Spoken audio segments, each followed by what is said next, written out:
بسم الله الرحمن الرحيم. السلام عليكم ورحمة الله وبركاته.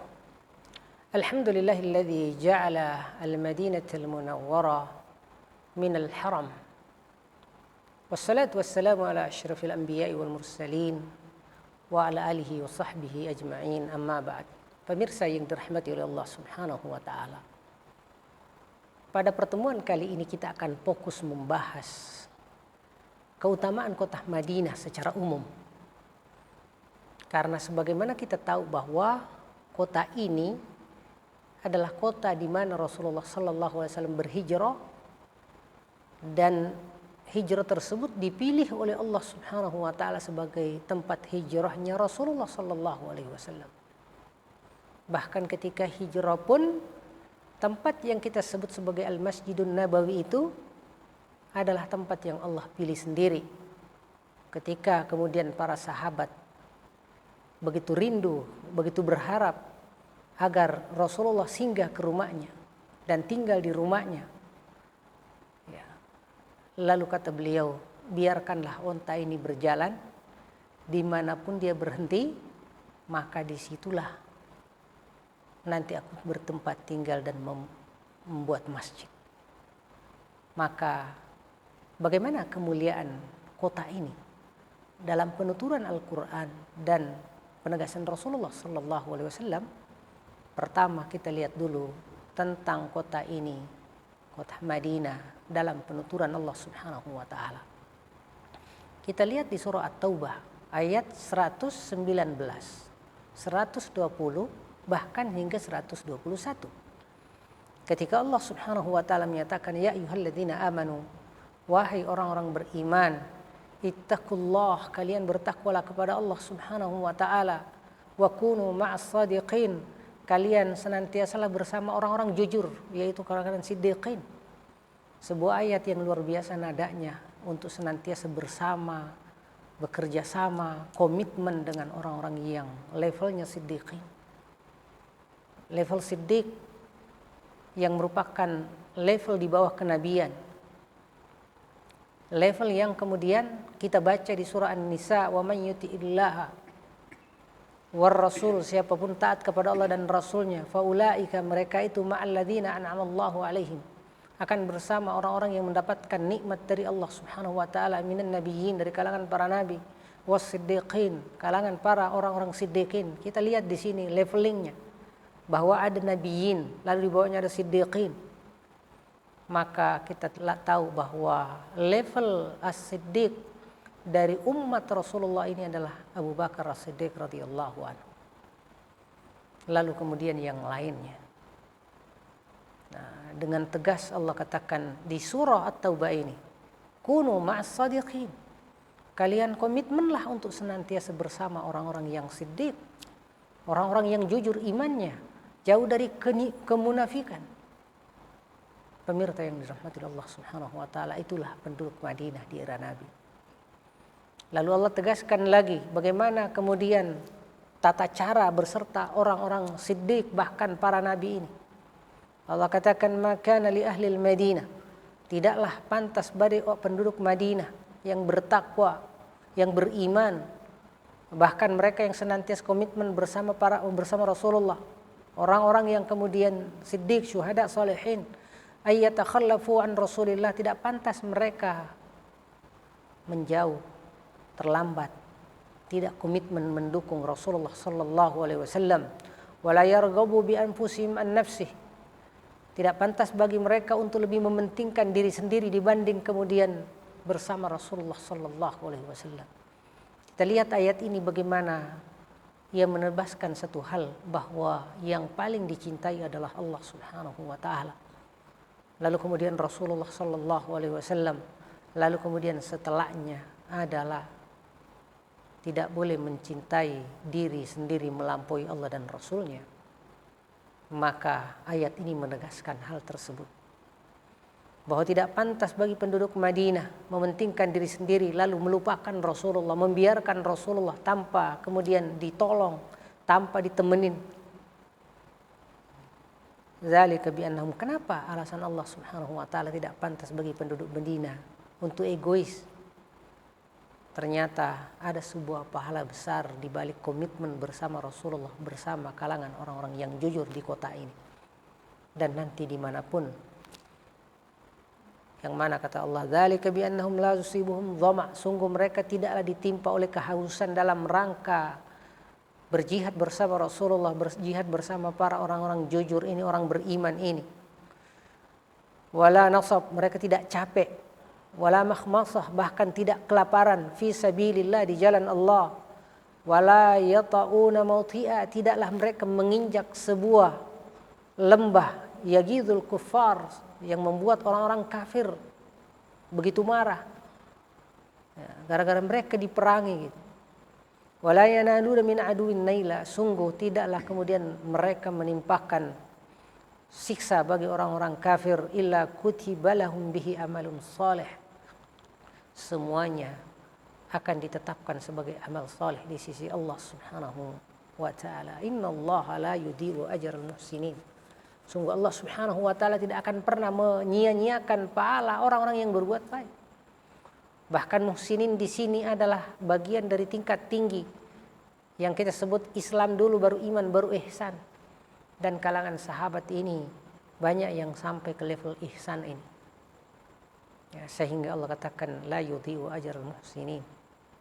Sungguh Allah tidak pernah menyia-nyiakan pahala mereka itu. Bahkan di lanjutan ayat dikatakan wala yunfikuna nafaqah. Mereka tidaklah menginfakkan sebuah infak saghirah wala kabirah, baik nilainya kecil maupun kemudian jumlahnya besar.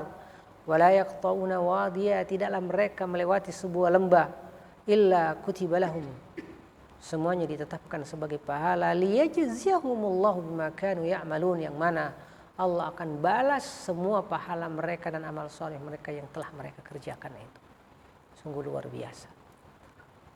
Dalam sebuah hadis sebagaimana dirilis oleh Al-Imam An-Nawawi dalam kitab Riyadhus Shalihin bab Al-Ikhlas, kata beliau, inna bil madinati la rijala, Rasulullah sallallahu alaihi wasallam ketika keluar dari kota Madinah untuk berjihad, lalu kata beliau, inna bil madinati la rijala, sungguh di Madinah itu ada orang-orang kalangan sahabat kita, masirtum masiran, tidaklah kalian menempuh sebuah jalur, wala wata'tum wadiya, kalian tidak menginjak sebuah lembah, illa wa ma'akum fil ajr, tapi mereka kemudian selalu mendapatkan pahala yang sama dengan pahala kalian.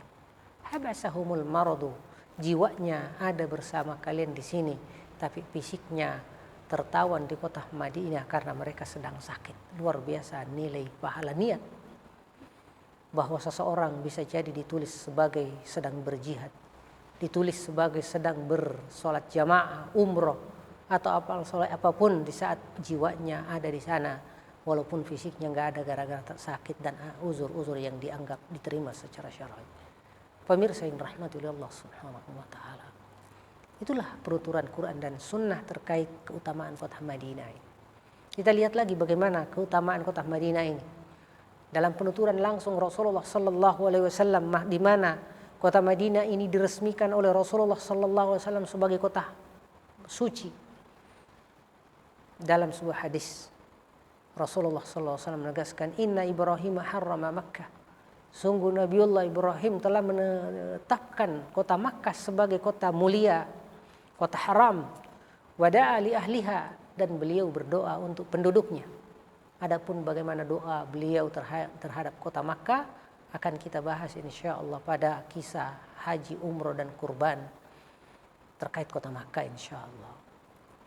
Wa inni haramtul Madinah, sungguh aku sekaligus menjadikan kota Madinah ini sebagai kota haram. Kama harrama Ibrahim Makkah, sebagaimana Nabiullah Ibrahim meresmikan kota Makkah sebagai kota haram. Wa inni da'utu fi sa'iha, sungguh aku mendoakan keberkahan untuk timbangannya, wa muddiha, nilai mudnya.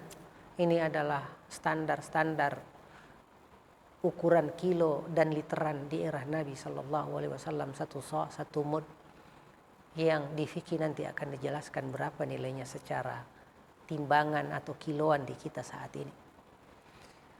Bimithli ma da'a Ibrahim, 2 kali lipat dari doa Nabiullah Ibrahim alaihi salam. li ahli Makkah, untuk kalangan penduduk Makkah. Pemirsa yang dirahmati Allah Subhanahu wa taala, hadis ini dirilis oleh Imam Muslim dalam kitab sahih beliau. Artinya apa? Bahwa ketika Nabiullah Ibrahim menjadikan kota Makkah sebagai kota Baitullah Al-Haram, maka giliran Rasulullah sebagai nabi termulia menjadikan kota Madinah dan meresmikannya sebagai kota haram, kota yang mulia. Lalu mana yang lebih utama, kota Makkah dan kota Madinah? Itu nanti akan dibahas di pertemuan berikutnya. Pemirsa yang rahmati Allah Subhanahu wa taala. Apalagi kemuliaan kota Madinah ini. Kita lihat bahwa senantiasa kota ini terjaga dari penyakit taun, yaitu penyakit pandemi yang disebut kelenjar bengkak. Ya, sakit perut yang kemudian menjadi bengkak dan dilindungi dari Dajjal. Sebuah hadis diriwayatkan oleh Imam Al-Bukhari dan Imam Muslim, Rasulullah menegaskan ala anqabil Madinah, pada setiap lorong-lorong kota Madinah malaikat, terdapat kalangan malaikat yang menjaganya. La yadkhuluha at-ta'un, tidak bakalan dimasuki oleh penyakit taun, yaitu kelenjar bengkak. Walad dajjalu, dajjal pun tidak bisa memasuki kota ini karena dijaga oleh kalangan para malaikat. Walaupun nanti di saatnya ketika dajjal datang ke perbatasan kota Madinah ini lalu menginjakkan kakinya 3 kali, lalu keluarlah orang-orang munafik dari kota Madinah untuk ikut sama bosnya, yaitu Dajjal, na'udzubillahi min dzalik. Lalu keempat, keutamaan kota Madinah ini adalah bahwa mereka yang meninggal di kota ini, apalagi dikuburkan di pekuburan Baqi', berpotensi mendapatkan syafaat dari Rasulullah sallallahu alaihi wasallam. Ada hadis yang dirilis oleh Imam Tirmidzi dalam kitab beliau Jami' At-Tirmidzi, di mana Rasulullah sallallahu alaihi wasallam menyatakan, man istata'a an yamuta bil Madinah, siapa yang kira-kira kepengen meninggal di kota Madinah, falyamut biha, usahakan meninggal di kota Madinah itu. Fa inni ashfa'u liman yamutu biha, sungguh aku berjanji akan memberikan syafaat bagi orang-orang istiqamah yang meninggal di kota Madinah. Pemirsa yang dirahmati Allah Subhanahu wa taala, inilah sejumput dari begitu besarnya kemuliaan kota Madinah. Ada 3 ayat lagi yang membahas kota Madinah, tapi 3 ayat itu rata-rata terkait dengan orang-orang munafik yang seolah mau menghinakan Rasulullah sallallahu alaihi wasallam dan para sahabat di kota Madinah, tapi malah dijawab dan kemudian ditegur oleh Allah Subhanahu wa taala. Salah satu di antaranya di surah Al-Munafiqun. Al-Munafiqun, ketika orang munafik menyatakan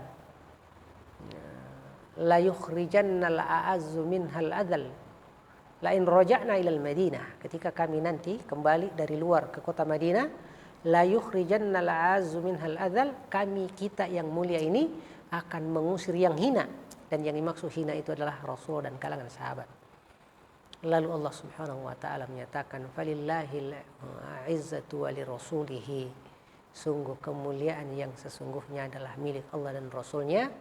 Di balik kata-katanya bahwa yang mulia itu adalah Rasulullah, kalianlah yang terhina, na'udzubillahi min dzalik.